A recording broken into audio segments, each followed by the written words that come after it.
Charged in the South Kansas City murders, no stranger to crime.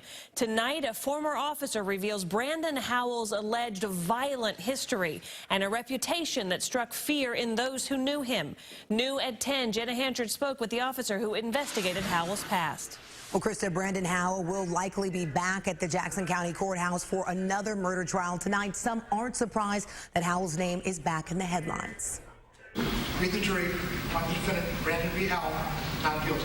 In 2009, Brandon Howell walked away a free man, acquitted in the murder of Tabitha Brewer and her boyfriend, Nicholas Travis. The family of the victims were outraged. Justice has not been served, and I'm not happy, and I don't even know where to look for my daughter. Well, God will get him. There's no closure. I can't imagine what it's for the victims. You know, as an investigator, you hope you give it the best shot, but so many times it just leaves something that is gnawing. Former Kansas City Police Sergeant John McKenty was one of the first officers who tried to solve the murders. We were on the murder squad at that time, and got called, I want to say, on a Friday afternoon, and there was a gentleman that was going to build a patio, and he was setting the forms, and he unearthed what he thought was a sock that turns out to be a human foot. Those were the remains of Nicholas Travis. Tabitha's body was never found.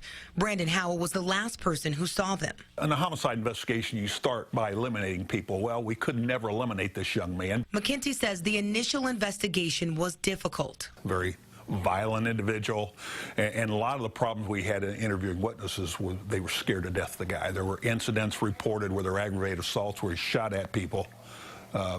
Very violent. While Brandon Howell was found not guilty of murder 5 years ago, he now faces the same justice system with new murder charges. It's just the complexity of our justice system, but I firmly believe it's the best system in the world.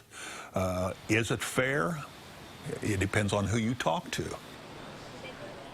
I went to the old neighborhood of Nicholas Travis. I spoke to neighbors who knew him and his family and say they hope the arrest of Brandon Howell may help bring more information about Travis's case. In the newsroom, Jenna Hanchard, 41 Action News.